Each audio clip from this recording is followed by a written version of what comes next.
समोपदेशक की किताब उसका 7 अध्याय और उसका 14 पद। समोपदेशक की किताब उसका 7 अध्याय उसका 14 पद। सुख के दिन सुख मान, बाइबल कहती सुख के दिन सुख मान और दुख के दिन सोच, दुख के दिन बाइबल कहती सोच, क्योंकि परमेश्वर ने दोनों को एक ही संग रखा है। एक ही संग बाइबल कहती है रखा है। सुख के दिन सुख मान और दुख के दिन सोच, क्योंकि परमेश्वर ने सुख और दुख को दोनों को एक ही संग रखा है। मेरे प्रिय लोगों, इस बीते पूरे वर्ष में हम सबके जीवन में सुख भी आया होगा, दुख भी आया होगा। सुख के दिन सुख मान परमेश्वर कहता है। सुख मनाने के लिए, आनंद मनाने के लिए परमेश्वर कदापि मना नहीं करता, क्योंकि बाइबल कहती है हमारा परमेश्वर हमें आनंद देने वाला परमेश्वर है, शांति देने वाला परमेश्वर है, खुशी देने वाला परमेश्वर है। इसलिए परमेश्वर का वचन कहता है सुख के दिन सुख मान और दुख के दिन सोच। आखिर दुख आया क्यों? आखिर समस्या आई क्यों? आखिर मुसीबत आई क्यों? आखिर परेशानी आई क्यों? बाइबल कहती सुख के दिन सुख मान और दुख के दिन सोच। हमें सोचना है प्रियो, इस पूरे वर्ष में यदि मेरे और आपके जीवन में कोई समस्या आई है, कोई तकलीफ आई है, कोई भी प्रॉब्लम्स आई है, तो मुझे और आपको आज सोचना है आखिर वो कौन सी वजह होगी जिसके कारण मेरे जीवन में, मेरे घर में, मेरे परिवार में, मेरे बच्चों में, मेरे लोगों में समस्या आ गई है। क्योंकि परमेश्वर दुख के समय हमें सोचने के लिए कहता है। परमेश्वर का वचन दुख के समय मुझे और आपको सोचने के लिए कहता है। तो क्यों ना हम सोचें? हमें सोचना है प्रभु इस बीते पूरे वर्ष आपने हमें संभाला, दुख तो आया, संकट तो आया, क्लेश तो आया, लेकिन तो भी आपने मुझे क्या किया है? इस पूरे वर्ष संभाला है। बाइबल कहती है हमें क्या करना है? सोचना। लेकिन दुख आया क्यों? तकलीफ आई क्यों? और जब हम सोचेंगे, परमेश्वर के पास जाएंगे, परमेश्वर निश्चय हमें बताएगा, हमें स्मरण दिलाएगा, बेटा इस कारण से आपके जीवन में दुख आया है, इस कारण से आपके जीवन में तकलीफ आई है, इस कारण से आपके जीवन में या घर में समस्या आई है, क्योंकि तुम मुझसे दूर चले गए, तुमने मेरी आज्ञाओं को नहीं माना, तुमने मेरे नियमों का पालन नहीं किया, तुमने मेरी आवाज को नहीं पहचाना, तुमने मेरी आवाज को नहीं सुना, तुम मेरी संगति में नहीं आए, तुम मुझसे प्रार्थना करने नहीं आए। परमेश्वर निश्चय बताएगा ये दुख आखिर आया क्यों है, लेकिन उसके लिए मुझे और आपको क्या करना है? सोचना। जबकि हम इस वर्ष के अंतिम महीने के अंतिम दिन में हैं, तो हमें क्या करना है? सोचना है इस पूरे वर्ष प्रभु ने हमें क्या आनंद दिया, वो भी सोचना है। प्रभु ने हमें क्या आशीष दी, वो भी सोचना है। प्रभु ने हमें क्या क्या हमारे लिए उपकार किए, वो भी सोचना है। और फिर उसके लिए परमेश्वर को क्या देना है? धन्यवाद देना है। ओ परमेश्वर, आपने कितने उपकार हम पर किए हैं, हम आपका धन्यवाद देते हैं। मैं आप लोगों को ये बतलाना चाहता हूं, मुझे और आपको क्या करना है? सोचना है। एक और वचन पढ़ लेते हैं पहले। यूहन्ना की किताब उसका 12 अध्याय उसका 19 पद। यूहन्ना की किताब उसका 12 अध्याय उसका 19 पद। तब फरीसियों ने आपस में कहा, सोचो तो सही। लेकिन किस विषय में सोचो? इधर फरीसी लोग हैं जो आपस में बात कर रहे हैं, आपस में बोल रहे हैं, ए फरीसी भाई क्या तुम सोच रहे हो? दूसरा फरीसी भाई बोला होगा, अभी तक तो नहीं सोचा, आप किस विषय में हमें सोचवाना चाहते हैं? आप किस विषय में हमें ये बताना चाहते हैं हम ध्यान लगाएं? तो बाइबल कहती है, ए फरीसी भाइयों सोचो तो सही, तुमसे कुछ नहीं बन पड़ता, तुमसे हालेलुया, तुमसे कुछ नहीं बन पड़ता। देखो संसार उसके पीछे वो चला है और तुमसे से कुछ नहीं बन पड़ता। अरे सोचो तो सही, अगर अभी भी नहीं सोचा तो ये सारा जगत उसके पीछे चला जाएगा। कुछ तो करना होगा ना, किसी को रोकना तो होगा ना। आप यहाँ पर देखें तो किसके विषय में बात हो रही? प्रभु यीशु मसीह के विषय में ये लोग बात कर रहे। फरीसी लोग, फरीसी लोगों का बोलना चाहिए धंधा ही खत्म होने जा रहा है, फरीसी लोगों का बिजनेस ही समाप्त होने जा रहा है, क्योंकि यीशु जो महाराजाओं का राजा है, प्रभुओं का प्रभु है, वो आकर परमेश्वर पिता को प्रकट कर दिया। हे फरीसियों, तुमने तो विधवाओं को लूट लिया है, तुमने अनाथों को लूट लिया है, लेकिन अब मैं आ गया हूं और मैं लोगों पर प्रकट कर दूंगा। परमेश्वर लोगों से प्यार करता है और इसीलिए सारी पब्लिक जो थी, भीड़ की भीड़ जो थी, पूरा संसार जो था, वो किसके पीछे हो लिया? यीशु के पीछे हो लिया। फरीसी क्या बोलते हैं? सोचो तो सही, करना क्या है इसका, कब काम तमाम करना है। आज भी तो यही हो रहा है ना, जब कलीसिया उन्नति कर रही है, कलीसियाएं बढ़ रही है, लोग देख रहे कलीसियाओं में भीड़ की भीड़ जा रही है। और क्यों जा रही है? क्योंकि यीशु जिंदा परमेश्वर है, यीशु ही प्रभु है।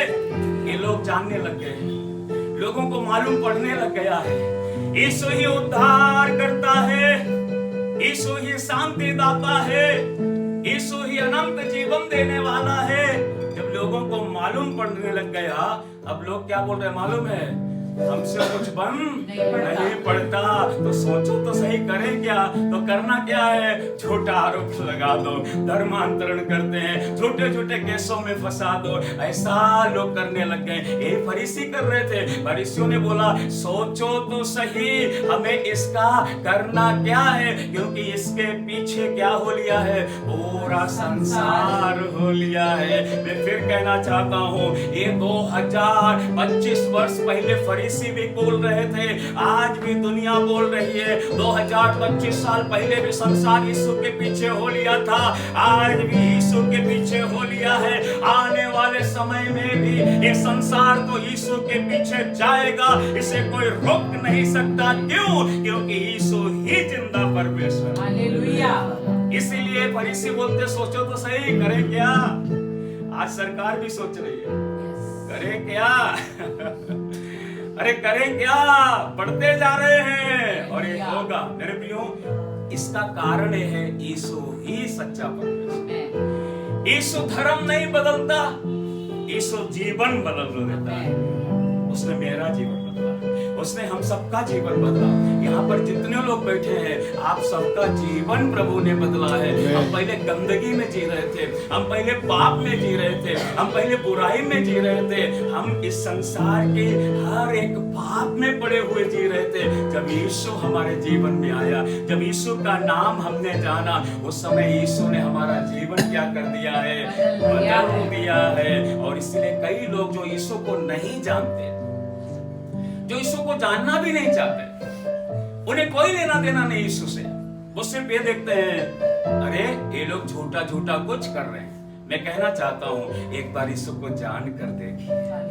बाइबल कहती है, चक्कर देखो यहोवा कैसा भला है। यदि आपने कोई चीज चखी ही नहीं है, आप जान ही नहीं सकते उसका स्वाद कैसा है। आप दूर से कितनी अटकलें लगाते रहे, वो ऐसा होगा वैसा होगा, तमाम बातें बोलते रहे, आप जान ही नहीं सकते सच्चाई कि वो कैसा होगा तब तक, जब तक आप उसको चख ना ले। ऐसे में कहना चाहूंगा, यीशु को चख कर देखो, आपका जीवन भी बदल जाएगा। फरीसी लोग क्या कहते हैं? फरीसियों से सोचो तो सही, क्योंकि इसके पीछे पूरा संसार हो चला है।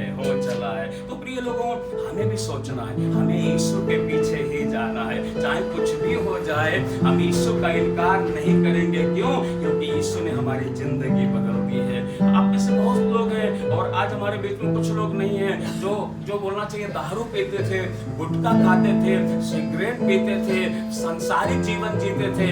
आज उन लोगों ने उस बुराई और पाप को छोड़ दिया और अब यीशु के पीछे हो लिए। तो यीशु ने उनका क्या बदल दिया है? जीवन बदल दिया है। इसलिए मैं आपसे कहना चाहूंगा, यदि आज भी आपका जीवन नहीं बदला है, आप सोचो तो सही, आपके जीवन में दुख क्यों है? आप सोचो तो सही, आपके घरों में लड़ाइयां क्यों है? आप सोचो तो सही, आपके जीवन के अंदर इतनी तकलीफें क्यों हैं, और जब आपको सोच के आए कि हाँ मैं पाप में बुराई में पड़ा हूँ, आप यीशु के पास आइए। यीशु आपका जीवन बदल देगा। धर्म नहीं बदलता, वह जीवन बदलता है। सो इसीलिए वचन कहता है, सोचो तो सही, संसार उसके पीछे हो चला है। और मैं तो कहता हूँ, हे प्रभु ईश्वर, हे प्रभु, पूरा संसार ही यीशु के पीछे चलने लगे। और एक वचन पढ़ते हैं, पहला कुरिन्थियों की किताब उसका पहला अध्याय उसका 26 पद। पहला कुरिन्थियों की किताब उसका पहला अध्याय उसका 26 पद। हे भाइयों, अपने बुलाए जाने को तो सोचो। बाइबल कहती है, भाइयों, हे बहनों, हे प्रियों, अपने बुलाए जाने को क्या करो? अपने बुलाए जाने को सोचो कि ना शरीर के अनुसार बहुत ज्ञानवान, बहुत ज्यादा ज्ञानवान, और ना बहुत सामर्थी, और ना ही आप बहुत सामर्थी, और ना बहुत कुलीन बुलाए और गए। ना ही बहुत कुलीन बुलाए गए। सो अपने बुलाए जाने को बाइबल कहती क्या करो? सोचो। आप सोचो, आपको प्रभु ने अपने पास क्यों बुलाया है। आप बहुत ज्यादा धनवान नहीं होंगे, आप बहुत ज्यादा बलवान नहीं होंगे, आप बहुत ज्यादा ज्ञानवान नहीं होंगे, आप बहुत ज्यादा कुछ नहीं होंगे, लेकिन तो भी परमेश्वर ने आपको अपने पुत्र यीशु मसीह के राज्य में बुला लिया है। उसका कारण यही है, परमेश्वर आपको अनंत जीवन देना चाहता है। केवल यही जीवन नहीं है। आपको मालूम है पौलुस इस पवित्र कलाम बाइबल में क्या कहता है? पौलुस कहता है, यदि हम इसी जीवन में मसीह से आशा रखते हैं तो हम सबसे बड़े अभागे मनुष्य हैं। इसका मतलब क्या है? यही जीवन नहीं है। ये जीवन 60 साल 70 साल या 80 साल का है, लेकिन इसके बाद एक और जीवन है, और वो जीवन है अनंत काल का जीवन। प्रियो, याद रखना, हम संसार में परदेसी हैं, हम मुसाफिर हैं। यदि हम मसीह से इसी जीवन में आशा रखते हैं कि इसी जीवन में प्रभु में आशीष देगा, इसी जीवन में धन देगा, इसी जीवन में नौकरी देगा, इसी जीवन में सब कुछ देगा, यस, वो परमेश्वर इसी जीवन में सब कुछ देगा, लेकिन इसके बाद एक और जीवन है। उस जीवन में परमेश्वर हमें आशीषित देना चाहता है। उस जीवन में परमेश्वर हमें लेकर जाना चाहता है। इसलिए पौलुस कहता है, यदि हम इसी जीवन में मसीह से आशा रखते हैं तो हम अभागे हैं। नहीं, हमें आने वाले जीवन में भी मसीह पर आशा रखना है। नहीं, इसके बाद एक और जीवन है, वो है अनंत काल का जीवन। और याद रखना, जो विश्वास करेंगे यीशु मसीह पर, जो यीशु की आज्ञा मानेंगे, वो अनंत काल तक के लिए स्वर्ग में रहेंगे। लेकिन जो विश्वास नहीं करेंगे, जो बुराई में, पाप में, घृणा में, नफरत में, बैर में अपना जीवन बिताएंगे, यीशु की आज्ञा को नहीं मानेंगे, वे नरक में अनंत काल के लिए तड़पते रहेंगे। इसलिए मेरे प्रिय लोगों, मुझे और आपको क्या करना है? सोचना है। बहुत ज्यादा हम कुलीन नहीं बुलाएंगे, हम बहुत ज्यादा ज्ञानवान नहीं बुलाएंगे। हो सकता हम निर्बल होंगे, हम कमजोर होंगे, हम हो सकता बहुत निचली दशा से प्रभु में आए होंगे, लेकिन परमेश्वर कहता अपने बुलाए जाने को सोचो। आपको क्यों प्रभु ने बुलाया? किस लिए परमेश्वर ने बुलाया है? अपने बुलाए जाने को बाइबल कहती है हमें सोचना है, हमें सोचना है। जब प्रभु ने बुला लिया, अब हमें सोचना है प्रभु ने बुलाया क्यों, है ना? कई बार हमारे पड़ोसी, हमारे रिश्तेदार कभी कभी किसी के द्वारा हमें बुलवाते ना, अरे भैया वो उस व्यक्ति को भेज देना करके, और हम जाते हैं तो वहां खड़े नहीं हो जाते ना चुपचाप उस व्यक्ति के सामने। हम उससे पूछते हैं, आपने मुझे क्यों बुलाया? बोलिए ना, क्या काम है? आपने मुझे क्यों बुलाया? ऐसे यीशु से पूछो, प्रभु आपने मुझे क्यों बुलाया? वचन कहता है, मैंने तुझे नाम लेकर बुलाया है, तू मेरा है, और मैं तेरे द्वारा कुछ करना चाहता हूँ। मैं तेरी जिंदगी में भी कुछ करना चाहता हूँ, मैं तेरे घर में कुछ करना चाहता हूँ, मैं तेरे परिवार में कुछ करना चाहता हूँ, और तेरे द्वारा इस संसार में कुछ करना चाहता हूँ। इसलिए मैंने तुझे बुलाया है। बेटा तू मेरा है, बेटी तू मेरी है, मैंने तुझे बुलाया है, मैं तेरी जिंदगी को बदलना चाहता हूँ। और बाइबल कहती है परमेश्वर पवित्र है, इसलिए तुम भी पवित्र बनो। इसलिए मैंने तुझे बुलाया है। मैं पवित्र हूँ, तुम भी पवित्र बनो, इसीलिए मैंने तुम्हें बुलाया है। मैं स्वर्ग में रहता हूँ, तुम भी मेरे साथ आने वाले समय में स्वर्ग में रहो, इसीलिए मैंने तुम्हें बुलाया है। मैंने तुम्हें क्यों बुलाया? बुलाया है। अरे सोचो तो सही, अपने बुलाए जाने को सोचो तो सही। ओके, और एक वचन पढ़ते हैं, यशायाह की किताब उसका 55 अध्याय उसका 7 पद। यशायाह की किताब 55 अध्याय उसका 7 पद। दुष्ट अपनी चाल चलन और अनर्थकारी अपने सोच विचार छोड़कर, बाइबल कहती है दुष्ट अपने चाल चलन और अनर्थकारी अपने सोच विचार छोड़कर यहोवा ही की ओर फिरे। यहोवा ही की ओर फिरे। इसलिए परमेश्वर बुलाया है। दुष्ट अपने विचार, अपने चाल चलन सोचना छोड़कर, दुष्ट कई बार क्या करता मालूम है, अपनी चाल चलन पर ध्यान देता है, अपने विचारों पर ध्यान देता है, अपनी बुराइयों पर ध्यान देता है। लेकिन परमेश्वर दुष्ट से यहाँ कहना चाहता है, पापियों से यहाँ कहना चाहता है, संसार में फंसे हुए लोगों से यहाँ कहना चाहता है, अपने विचारों को छोड़ दो, अपनी बुरी चाल चलन को छोड़ दो और तुम क्या करो, परमेश्वर यहोवा के और फिरो, यहोवा की इच्छा के अनुसार चलो। सो मेरे प्रिय लोगों, परमेश्वर मुझे और आपको बुला रहा है कि हम उसके करीब आ जाएं, हम उसकी महिमा करने वाले बन जाएं, हम अपने दुष्टता में, अपनी बुराई में, अपनी सारी घृणित बातों में पड़े ना रहे, क्योंकि ये वर्ष तो परमेश्वर ने हमें जीवन दिया। हो सकता है यदि हम पाप करते ही रहे तो अगला वर्ष हम देख भी ना पाए। इसलिए परमेश्वर चाहता है, बेटा मैंने तुम्हें एक और वर्ष दिया है, मैंने तुम्हें इस पूरा एक वर्ष संभाला है। बेटे मेरे प्रिय लोगों, मैंने तुम पर दया की है, लेकिन तब भी तुम नहीं बदले। तुमने अपना जीवन के अंदर से बुराइयों को दूर नहीं किया, तुमने अपने जीवन के अंदर से नफरतों को दूर नहीं किया। मेरे प्रियो, आज मैं कहना चाहता हूँ, इस पुराना वर्ष समाप्त होने के साथ हमारे जीवन से सारी बुराइयों को क्या कर दो, समाप्त कर दो। ये दुष्ट अपने चाल चलन पर सोच तो सही, तो कौन सा चाल चल रहा है, तो कौन सा पाप कर रहा है, एक बार सोच कर देखिए। इस बीते पूरे वर्ष हमने कौन सा चाल चलन चला है, हमें चलना कैसे चाहिए था, हमने चला कैसे है। एक बार सोचिए अपने चाल चलन पर। यदि गलत चला है, आज दिन है पश्चाताप कीजिए, आज का दिन है अपने पापों के लिए माफी मांगिए, क्योंकि यीशु जल्दी आने जा रहा है। यीशु के आने से पहले यीशु ने कहा था, ये चिन्ह होंगे, जगह जगह लड़ाइयां होंगी, जाति पर जाति, राज्य पर राज्य चढ़ाई करेंगे, जगह जगह भूडोल होंगे, अकाल पड़ेंगे। ये सारे चिन्ह हमारे दिनों में दिखाई दे रहे हैं, इसलिए हमें सावधान रहना चाहिए। यीशु जल्दी आने जा रहा है। एक और पद पढ़ते हैं, पहले पतरस की किताब उसका पहला अध्याय उसका 15 और 16 वचन। पहले पतरस की किताब उसका पहला अध्याय उसका 15 और 16 पद। पर जैसा तुम्हारा बुलाने वाला पवित्र है, बाइबल कहती है, जैसा तुम्हारा बुलाने वाला कैसा है, मुझे और आपको क्या किया गया है, बुलाया गया है। मुझे और आपको प्रभु यीशु मसीह ने क्या किया है, बुलाया है। अपने पुत्र यीशु के राज्य में मुझे और आपको बुलाया है। तो बाइबल कहती है, जैसा तुम्हारा बुलाने वाला पवित्र है, वैसे ही तुम भी अपने सारे चाल चलन में पवित्र बनो। बाइबल कहती क्या बनो, पवित्र बनो। तुम भी अपने सारे चाल चलन, एक में नहीं, अपने सारे चाल चलन में कैसे बनो, पवित्र बनो। मेरे प्रियो, इस वर्ष हमने कैसा चाल चलन चला, पवित्र कि पाप में, अच्छा कि बुरा, परमेश्वर को भाने वाला या दुख देने वाला।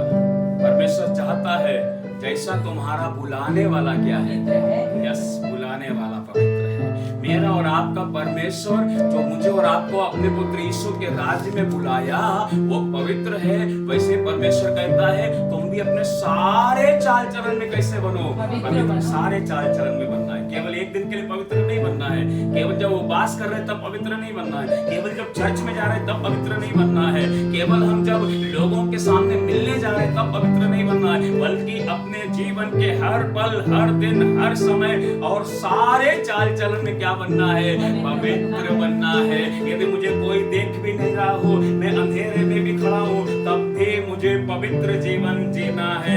एक व्यक्ति है जो मुझे और आपको देख रहा है और उसका नाम है पवित्र परमेश्वर, सेनाओं का यहोवा। इसलिए अपने सारे चाल चलन में क्या बनो, पवित्र बनो। प्रियो, बहुत जरूरी है मैं और आप कैसा बने, पवित्र बने। क्योंकि हमारा बुलाने वाला पवित्र है। इसलिए सोचो इस बात पर। ये वर्ष समाप्त होने से पहले मैं कहना चाहूंगा, मुश्किल से 2 से 3 दिन बचे हैं। ये 2-3 दिन एक बार सोचो। पूरे वर्ष परमेश्वर ने, हम पापी थे, अभी भी पाप किए, इस वर्ष कितने पाप किए होंगे, तब भी परमेश्वर ने हमें संभाला। लेकिन क्या हम अगले वर्ष में भी पाप करते रहे? नहीं, पवित्र बनो, पवित्र बनो। मैं फिर कहना चाहता हूँ, सोचो इस वर्ष जब लास्ट के 2-3 दिन बचे ना, इन 2-3 दिनों में आप घर में जब भी अकेले बैठे, सोचो प्रभु इस वर्ष आपने मेरे लिए क्या किया है। उसके उपकारों को सोचो, उसकी भलाइयों को सोचो, उसने जो हमें आशीषें दी हैं वो सोचो। और जब वो सारी बातें सोचो, प्रभु को धन्यवाद दो, और फिर सोचो मैंने प्रभु के लिए क्या किया, मैंने परमेश्वर को कितने दुख, कितने तकलीफें दी हैं, वो सारी बातों को सोचो। और जब आपको याद आए कि आपने परमेश्वर के विरुद्ध ये बलवा किया, ये पाप किया, ये नहीं करना चाहिए था, उस समय माफी मांगो। प्रभु इस वर्ष हो गया, अगले वर्ष नहीं करेंगे।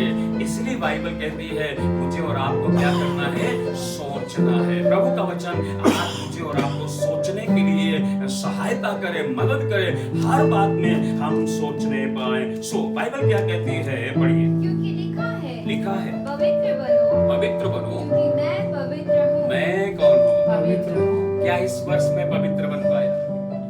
क्या परमेश्वर जितना मुझसे पवित्रता ही चाहता है उतना मैं परमेश्वर के सामने करके दिखला पाया? यदि नहीं तो परमेश्वर फिर कहता है बेटा पवित्र, बेटी पवित्र बनो, क्योंकि मैं पवित्र परमेश्वर हूँ। आपको मालूम है हमारा परमेश्वर पवित्र है, इसलिए वो हमसे चाहता है पवित्र बनो। अगर कोई चोर होता ना, वो चाहता है तुम क्या बनो, क्योंकि उसको मदद मिल रही है ना चोरी करने में। लेकिन हमारा परमेश्वर ऐसा नहीं, वो पवित्र है, वो धर्मी है, वो भला है, वो दयालु है, वो करुणामय है। आज हमने भजन संहिता 136 में पढ़ा, उसकी करुणा सदा की है, वो करुणा में परमेश्वर है। इसलिए वो चाहता है बेटा बेटी तुम वैसे बनो जैसा मैं हूँ। हर पिता अपने बच्चों के लिए चाहता है बेटा वैसा बने जैसा मैं, बल्कि मेरे से अच्छा बने। हर माता पिता ये चाहते हैं। आप कई लोग माता पिता होंगे, आप कभी चाहेंगे कि आपका बच्चा आपसे भी नीचा गया गुजरा बने? कभी नहीं, कभी नहीं। क्यों? आप चाहेंगे मेरा बच्चा मेरे से भी अच्छा बने। ऐसे हमारा परमेश्वर चाहता है हम उसके जैसे बने। हम उससे अच्छा तो नहीं बन सकते, लेकिन हम उसके जैसा बने, ये परमेश्वर चाहता है। फिर थोड़ा और आगे, और जबकि तुम हे पिता कहकर उससे परमेश्वर से प्रार्थना करते हो, जो बिना पक्षपात हर एक के कामों के अनुसार न्याय करता है, तो अपने परदेसी होने का समय, अपने इस संसार में रहने का, जो कि हम परदेसी हैं, परदेसी होने का समय कैसे बिताओ? क्या इस वर्ष हमने भय के साथ अपना जीवन गुजारा? जनवरी पहले महीने की पहली तारीख से एक बार याद करें, क्या प्रभु के संग हम भय के साथ रहेंगे? मलाकी में परमेश्वर बोलता है यदि मैं स्वामी हूं तो मेरा भय कहां है, और यदि मैं पिता हूं तुम्हारा तो मेरा आदर कहां है? क्या हमने पिता होने के नाते परमेश्वर का आदर किया, या स्वामी होने के नाते क्या हमने उसका भय माना? यदि नहीं तो आज सोचिए प्रभु इस वर्ष मैंने आपको तकलीफ है, लेकिन अगले वर्ष नहीं दूंगा, अगले वर्ष मैं आपकी इच्छा के अनुसार चलूंगा। बेटियों, परमेश्वर चाहता है हम बदल जाए। और क्यों चाहता है मालूम है? क्योंकि यीशु बहुत जल्दी बादलों पर सवार होकर अपने लोगों को लेने, और बाइबल कहती है उसके आने में देर इसलिए हो रही है कि वो सबको मन फिराव का अवसर दे रहा है। बेटा एक और दिन दे रहा हूँ, बेटी एक और अवसर दे रहा हूँ, अरे अब तो मन फिरा लो, अब तो बदल जाओ, अब भी नहीं मानोगे। अगर बाय चांस में आ गया और तुम जागते ना रहे, तुम तैयार ना रहे, बेटा बेटी इस संसार में छूट जाओगे, और उसके बाद इस संसार में भयानक दंडों का सिलसिला शुरू हो जाएगा। कठोरों का दंड, तुरहियों का दंड, मोहरों का दंड, एक भयानक समय पृथ्वी पर गुजरेगा। 3-3.5 साल क्लेश काल, 3.5 साल महाक्लेश काल का समय गुजरेगा। और बाइबल प्रकाशित वाक्य में कहती है लोग मौत मांगेंगे, मौत नहीं मिलेगी। इसलिए मैं चाहता हूं तुम्हें उस परिस्थिति से गुजरना ना पड़े, इसलिए तुम क्या हो जाओ, तैयार हो जाओ, तैयार हो जाओ। पश्चाताप कीजिए, प्रभु को प्रसन्न करने वाले काम कीजिए।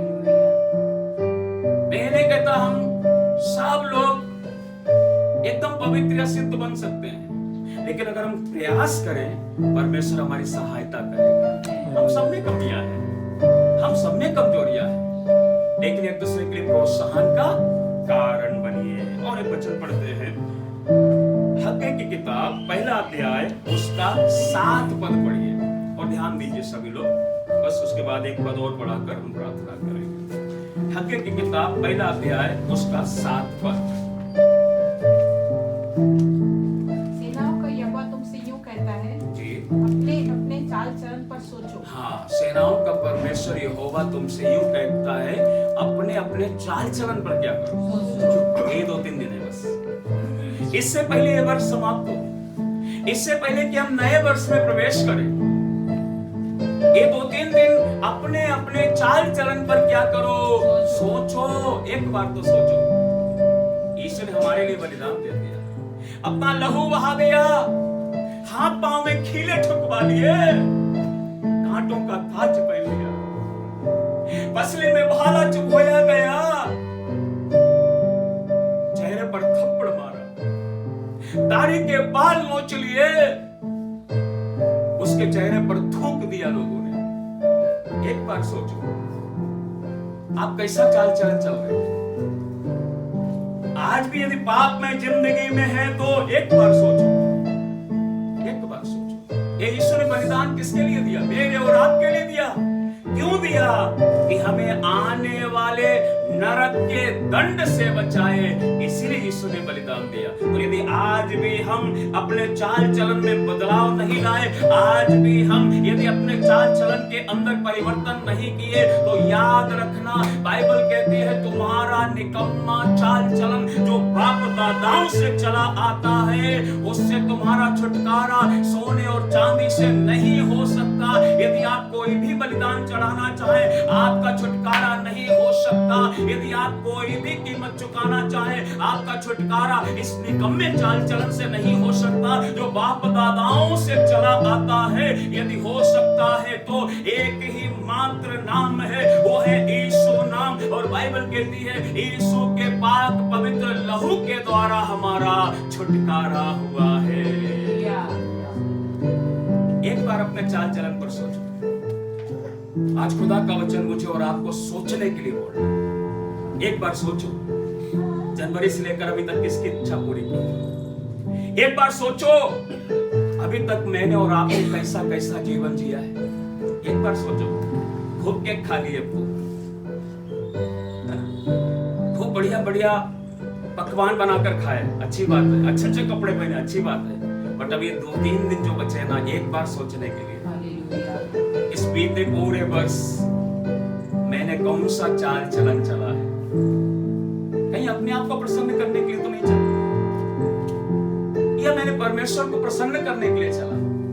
एक बार सोचो, आपको पवित्र आत्मा बताएगा बेटा आपने यहाँ गलत किया, बेटी आपने यहाँ गलत किया। और जब पवित्र आत्मा आपको याद दिलाए, बताए, उस समय पश्चाताप करना, प्रभु इस आने वाले वर्ष में अब ऐसा नहीं होगा, मेरी सहायता कीजिए।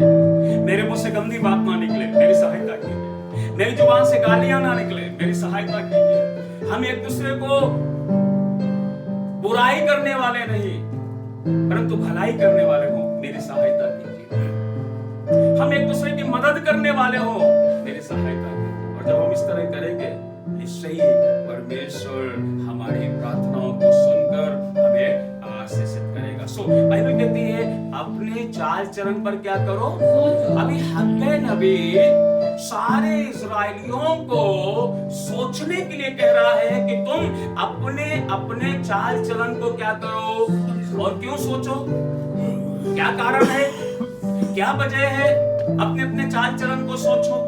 चलिए जल्दी से देखते हैं इसी हग्गे की किताब, उसका पहला अध्याय, उसका 5 और 6 पद भी पढ़िए। इसीलिए हाँ। अब सेनाओं का यहोवा का युग कहता है, इसीलिए अब सेनाओं का परमेश्वर यहोवा आप सबसे, मुझसे, हम सबसे ये कहता है, अपनी अपनी चाल चलन पर ध्यान करो। अपने अपने चाल चलन पर क्या करो? ध्यान करो। हाँ, उससे पहले पद में हमने पढ़ा था अपने चाल चलन को सोचो, परंतु परमेश्वर का वचन कहता है अपने अपने चाल चलन पर ध्यान करो। तुमने बहुत बोया, तुमने बहुत बोया, बहुत बोया। सोचो एक बार, तुमने बीज तो खेत में लेकर गए और थोड़ा भी नहीं लेकर गए, तुम बहुत सारा बीज लेकर गए और तुमने खेत में बहुत बीज बोया, परंतु थोड़ा काटा। काटा कितना? थोड़ा। तो सोचो ऐसा क्यों हुआ? सोचो ऐसा क्यों हुआ? कई बार हम कलीसिया में आते हैं, प्रभु में आते हैं, हमें 10 साल, 20 साल, 15 साल, 5 साल हो जाते हैं, लेकिन हम बोलना चाहिए आर्थिक रूप से एक ही जगह में बने रहते हैं। आर्थिक रूप से हमारी बढ़ोतरी कई बार नहीं हो पाती। परमेश्वर कहता है सोचो, सोचो। कई बार हम आत्मिक उन्नति नहीं कर पाते, आत्मिक लेवल में एक ही स्थान पर बने रहते हैं। परमेश्वर कहता है सोचो, तुमने बीज तो खेत में बहुत बोया, लेकिन काटा थोड़ा। हाँ, काटा थोड़ा ही है जी। तुम खाते हो, तुम खाते हो, परंतु पेट नहीं भरता। लेकिन बाइबल कहती है तुम्हारा पेट नहीं भरता। तुम पीते हो, तुम पीते हो, परंतु प्यास नहीं बुझती। लेकिन तुम्हारी प्यास नहीं बुझती। तुम कपड़े पहनते हो, तुम कपड़े तो ब्रांडेड पहनते हो, परंतु गर्माते नहीं। लेकिन वो भी तुम्हें गर्मी नहीं दे पाते।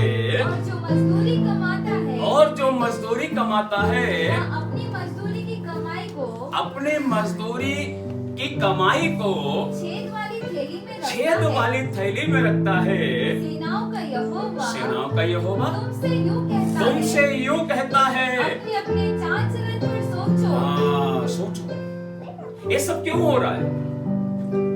कई लोगों की पेमेंट बहुत ज्यादा है, लेकिन महीने का लास्ट समय आते आते सब खत्म।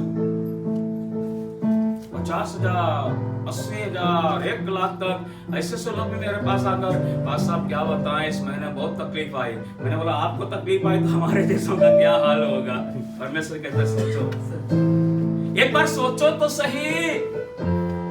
सोचने का समय, आखिर हमारी सारी इनकम चली कहां गई? क्योंकि परमेश्वर कहता है तुम उसको फटी छेद वाली थैली में क्या करते हो? रखते हो। आप छेद नहीं देख रहे कहां निकल रहे?